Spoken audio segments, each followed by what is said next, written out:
Yo guys, welcome to the Sofa Talks. Things have gotten way more confusing the last couple of days. From Jackson not wanting us to Jackson saying he wants to say he don't care to now we are making a loan that is 16 million plus an obligation for 65 if he plays a certain amount of games or something. I don't understand. The news are coming out as we speak. There's a lot of things happening on transfer deadline which I am very shocked about. I mean, while I was asleep last night, Isaac was announced, and wow, Isak is going to Liverpool. Liverpool now are also going for Mark Guehi. Everything is going crazy on the last transfer deadline. I mean, I'm seeing a lot of players. Edon went to Juventus now. Openda is maybe going to Juventus too. Who else? I also saw Rabiot going to AC Milan. I mean, the last transfer deadline is very chaotic and fun. And if you guys want to see more of the Sofa Talks, make sure you subscribe, like, and comment down below which transfer was the most exciting, the most craziest one so far. So let's get right into the video. Right now, as I'm speaking, I saw Jadon Sancho is also going to Aston Villa. I mean, things are going very crazy, but let me read up the obligation or the contract that is or maybe might be triggered. Bayern will pay a fee of 65 million euros and there will be a 5-year contract until 2031. And Chelsea also have a sell-on clause if we decide to sell Nicholas Jackson onwards to any other club. They will most likely have maybe a 20%. I don't really know the figures. It has not been announced yet, but it will most likely be around 20%. And the salary is up to 14 million gross per year, including all bonuses. And this is coming from Pletigol, who I don't really rate, and Kerry Howe, who is actually a very good source for FC Bayern and works for Sky Sports, so I will take his word for this.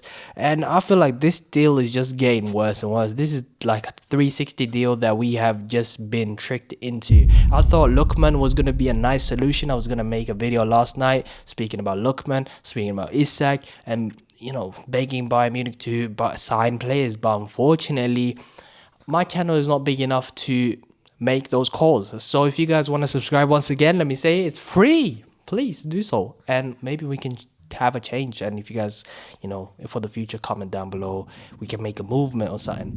But anyway, I can't believe it, man. What do I think? I like Nicholas Jackson. I think he's alright. He's not a bad player, but this is too much. I think this is the highest loan fee ever in history, and it's very weird, very bizarre. At first it was 15 million plus 65 if we decide to buy him, and it was very weird loan. I didn't really want it, but I was like, you know what, at least we need some backup. Jackson is not a bad player. Like, he's alright, he just lacks clinical finishing. And same goes for most of my Bayern team. I mean, the entire front three, except for Harry Kane, is not clinical enough. We have Luis Diaz now, who is also a very non-clinical player. We had Sané, who is not clinical. We have Gnabry, who is alright when it comes to his clinical finishing. But one of the most lethal players that we have right now currently is Harry Kane, who is at the age of 32 now, I think. He's doing quite well. He has 90 goals in like 2 years now, which kind of gives you the perspective of how crazy Messi is, hitting 91 in an entire year, 365 days. Wow, it's crazy. I mean, most of it came from friendlies, but I mean, still, you gotta respect it, because I mean, I would say Ronaldo's one is also very crazy. 60 goals 3 years in a row. I don't think that many teams can replicate that, or many players. Aston Villa, a lot of teams are doing a lot of stuff. Galatasaray are in advanced talks for Gundogan as I'm speaking. Donnarumma also went to Manchester City. What do I think about this? I think it's going to be very good for Manchester City. I mean, James Trafford is a very phenomenal player. He's good on his feet and he is good when it comes to his hands, but Donnarumma is just so much better when it comes to his hands. So I think Donnarumma will most likely start in games that are much more harder and tougher fixtures. He will most likely start because that's the kind of keeper they need.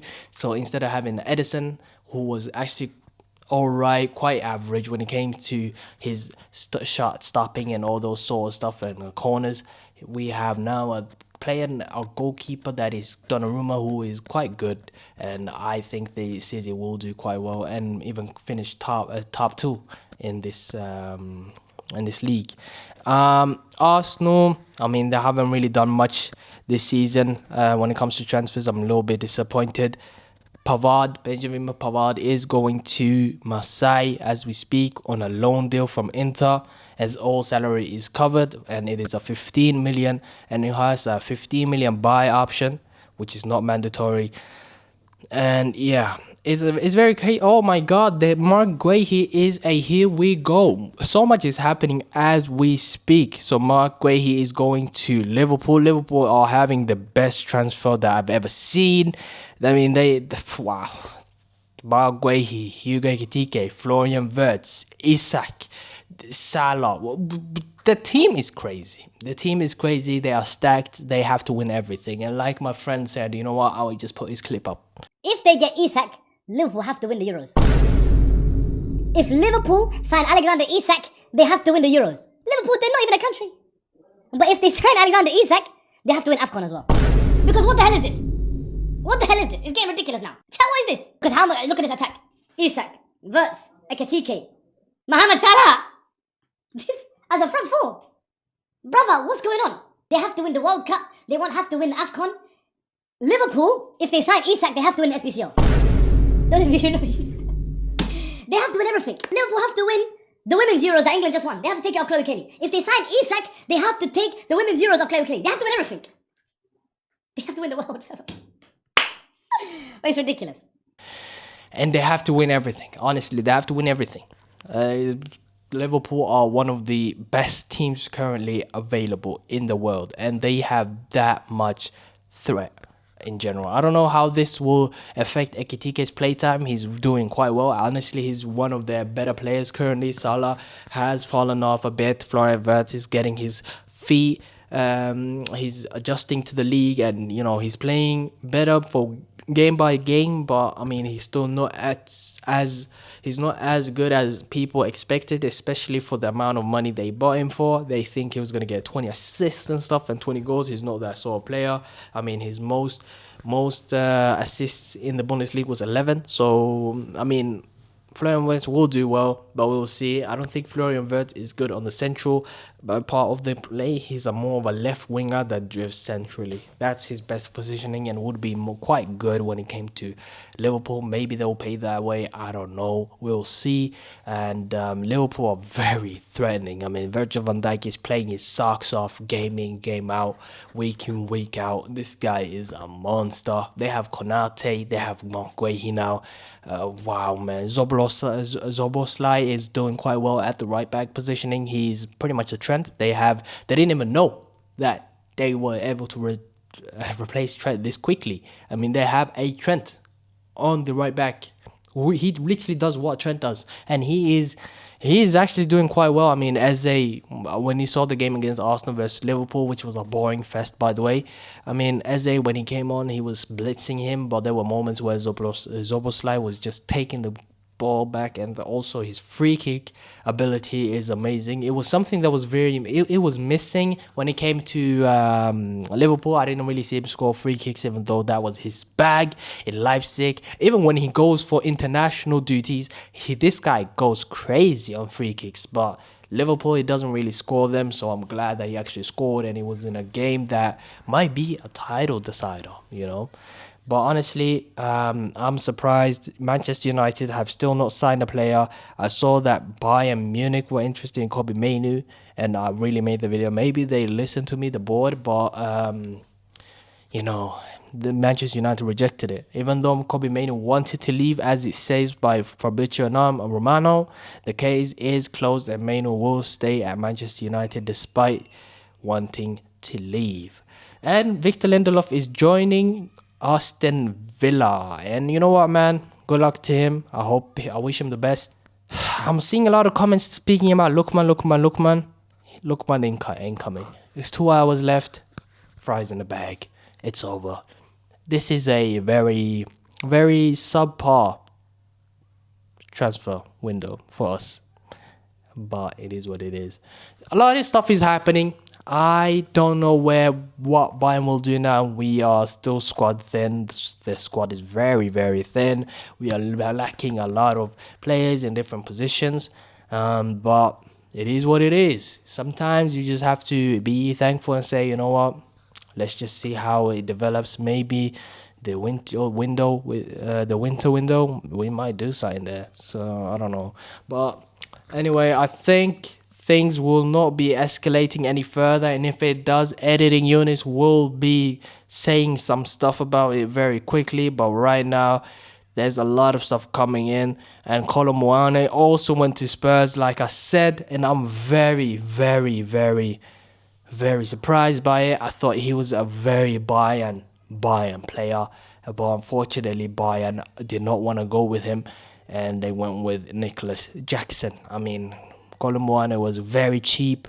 We could have gone for him, and we would have paid. I think he was 5 million less than Nicholas Jackson's loan fee, so we could have actually gotten something. He can play on the wing. He can play as a 10. Like he can play. He can be at 9.5. He can hold up the play. He's a very good replacement. But of course, he's not clinical once again. But so is Nicholas Jackson. So let's be honest here. I honestly would have gone for a Colomboane Lookman deal instead of doing whatever nonsense Bayern Munich did with Nicholas Jackson. I think we are very bad economically when we're using our money. We are paying like bankers, and you know, this reminds me of the back in the day of the previous board of Manchester United with the what was his name again? I don't even remember the name of the board from Manchester United back in the day, where that were just bankers paying these stupid amount of fees for different players. Oh no, I don't remember the names. But anyway, thank you guys for watching. I think Colin Warner will do quite well for Spurs. I'm moved by Spurs. Spurs have one of the best signings right now. They have Xavi Simons. They have Poin Kudus. They have also brought in Colin Warner. They're bringing in a lot of good players. And you know what? That Spurs team is really moving me this season. And I think they will do quite well. In the Champions League, I think they will do quite well in the FA Cup. They might win a trophy this season too, back to back. So I don't really see them not losing a lot of games. They have a very good squad, and they also brought in Palhinha for those very tough games where they will probably not have the ball a lot. So yeah, man, Palhinha will do. I mean, I'm very happy for Spurs, but Manchester United on the other hand, it's tough. It's very tough for Manchester United right now. I feel very bad for them. I'm a United sympathizer, like I said, even though Bayern Munich is my team. But Manchester United is a close second. It has a second home in my heart. And, you know, it's very tough to see where they are. I thought they were going to do quite well. They didn't. It is what it is. It's very unfortunate. Hopefully they will do something with it. Hopefully things will change. And hopefully we wish them the best. But thank you guys for watching.